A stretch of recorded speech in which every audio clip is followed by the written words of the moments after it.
Trap Boy said something about Maya like you was messing with her in the song, but Mo3, you know, was liking her, but you was messing with her. Who is Maya? What is Maya? I don't fuck no rap bitch. I'm just asking you. Listen, that's what the song said. She might be. Maya ain't a particular person. There's a lot of money Maya's out here. Okay. Oh, Jim, it's more than one. So yeah. 3 made 3 songs about the same girl. Really? He just put a name to it. After Trap Boy Freddy already confirmed that this very much so is. I heard Money Maya before Boosie got on it. Before Boosie did his song on the track. He told me that Money Maya was somebody.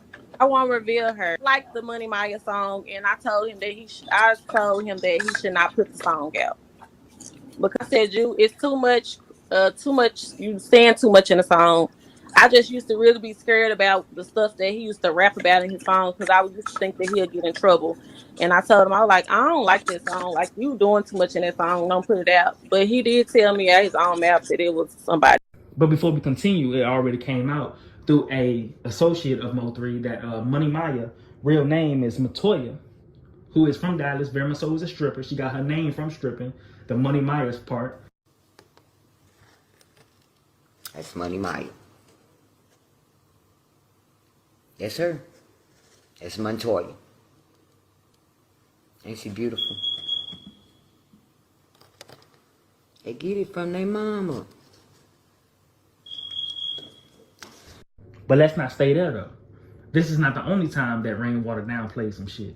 Rainwater also tried to downplay a situation whenever Earl Spencer, who was very much so a boxer from Dallas, Texas, he was fucking with Yellow Beezy right along with Trap Boy Freddy, but Trap Boy Freddy ended up sleeping with his baby mama. So that's when Earl Spencer started fucking with Trap Boy Freddy, but he kept fucking with Yellow Beezy. And Yellow Beezy was the common denominator between Earl Spencer and Trap Boy Freddy. So then the situation came about to whenever Mo3 started to try to manhandle Earl Spencer. Just the honest to God truth. Earl Spencer's mama, right? So Earl Spence and Rainwater is good friends. Earl Spence's mother and Rainwater mothers are best friends, real close friends. So when Mo3 started fucking with Earl Spence, it caused a rift between Mo and Rain because Rain was telling Mo, man, leave Earl alone, homie. He not like that.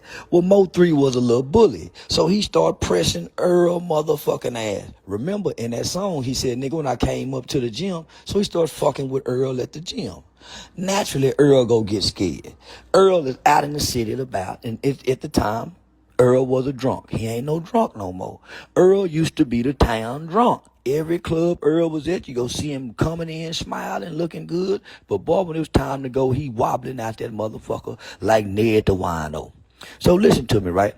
So that night that Earl had that wreck, Earl really wasn't driving drunk. Yeah, he was drunk, but he wasn't driving drunk. Mo3 was fucking with him, chasing him. This is the honest to God truth, y'all. So when Earl had that wreck, he really wasn't driving drunk.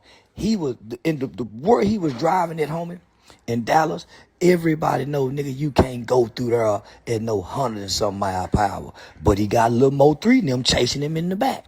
So after Earl had that wreck, everybody said enough is enough. They was sick of Mo3 shit. He fucking with the world's champ. So that was a secret that most people didn't know. Not many people in the city knew what kind of car Mo3 was driving. Only person really knew what kind of car Mo3 was driving was who? Earl. Earl gave a drop on the car after the wreck. That's how they was able to get the drop on Mo. Mo been driving this little Honda forever. Nobody, so Earl and him, so Earl gave the drop. So guess what? Earl can't stay. Come on, man. God had to get him too. And if you pay close attention, you will see that same Honda that Mo3 was caught driving on the freeway the day that he lost his life is the very same Honda that comes into the appearance of the camera 7 seconds after Earl Spencer wrecked his car. And it was already said that this was Mo3 chasing down Earl Spencer. So whenever this was brought up, Rainwater himself again tried to downplay the Honda. Yeah, you can't listen to Charles. Charles just sit there and said that Mo3 been driving that car. No, you hadn't. Yeah. Mo3 had about 9 cars. So Mo3 been driving that car around the city. You just be sounding dumb. So on my old video, I first said to myself that this is Honda got to be something that Mo3 was driving in frequently, especially if you're going to invest a couple $1,000s in it, trying to get a stash spot, put in there some more shit. Oh yeah, this is very much so going to be your drive around car whenever you're trying to stay low key. But according to Rainwater, nah. But again, why is you trying to downplay this situation? Mo3 talked about this car. If you go back and you listen to Word Around Town, Mo3 talked about changing the license plates on this very same Honda. Spin around, turn on it, block with the chop. Throw away, we take the plates off the Honda. Spin around, turn on it, block with the chop. Throw away, we take the plates off the Honda. So me, I'm not really understanding on why y'all niggas is steady going out of y'all way trying to downplay some shit and try to cover up some shit to the point to where y'all lying. Creating and depicting false narratives and some more shit. What's really going on here? So if you can, man, I want you to drop in the comment section what it is that you believe. Why you believe that Say Cheese is steady lying? Why you believe that Rainwater is steady downplaying so much shit when it comes down to Mo3? Because me personally, I'm not understanding. So if somebody able to make that shit make sense, hey, I'm willing to give you an L. And that's not the only situation. Going back to Roy Lee for a second. There was a situation that came out whenever Roy Lee ended up passing away. All right? Then whenever Roy Lee passes away, that's when it started to become talks on who was actually behind the setup. According to a lot of people on that side of Roy Lee, they strongly believe that it very much so possibly could have been Yellow Beezy, but they're not ruling out that Roy Lee did in fact get into a little situation at the club 2 days before he ended up getting shot. So it's two other parties out there that could be very much so responsible for what it is that happened to Roy Lee. But let me tell you something. Roy Lee ended up booking something with a promoter. Whenever he booked something with this promoter, there was a point in period of time whenever the promoter postponed it. And then there was also a time to where Roy Lee himself postponed some shit.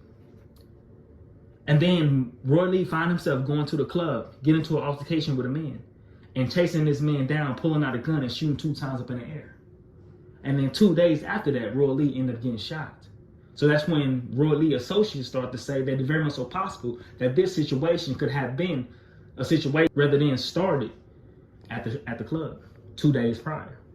But if Roy Lee himself feels as if this janky promoter was very much so involved in setting him up, then you also got to take into account that this promoter already booked him many weeks prior to being shot.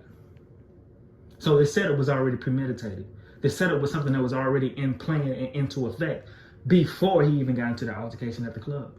And if that's don't convince you, I personally believe that whatever was said, whatever Roy Lee told anybody, I believe that Roy Lee believed that Yellow Beezy was very much so behind him getting shot, which is the reason why whenever Roy Lee passed away October 13th of 2018, this is when he passed away. Yellow Beezy ended up getting shot October 15th, 2018. Many niggas and daddies are already saying that Mo3 was the driver, but Bubba was the shooter. I shoot to the hospital. Bree pull up, Bubba pull up, Rainwater, we all sitting there, bitch, we talking, you know what I'm saying? Bree letting it know, like, you know what I'm saying? About shit, whatever the fuck going on, nigga, don't worry about that shit, boy. What you really need to do is get you a Bubba on your side. A nigga gonna step for you and no matter what, nigga. And then Bubba ended up losing his life a very much so year later. And this is how Yellow Beezy's name get mentioned again. According to people, Yellow Beezy seen Bubba before Bubba shot him on that freeway that night. Is it 100% confirmed that Yellow Beezy did this or was involved? No, it's not. Everything it is, I'm saying, the very much so circumstantial evidence, which is shit that's thrown together that makes sense. So for Roy Lee to get killed, or for Roy Lee to die on the 13th and Yellow Beezy get hit on the 15th, after Yellow Beezy name is already mentioned whenever Roy Lee get popped, to me very much so sounds like both of these things tie in together.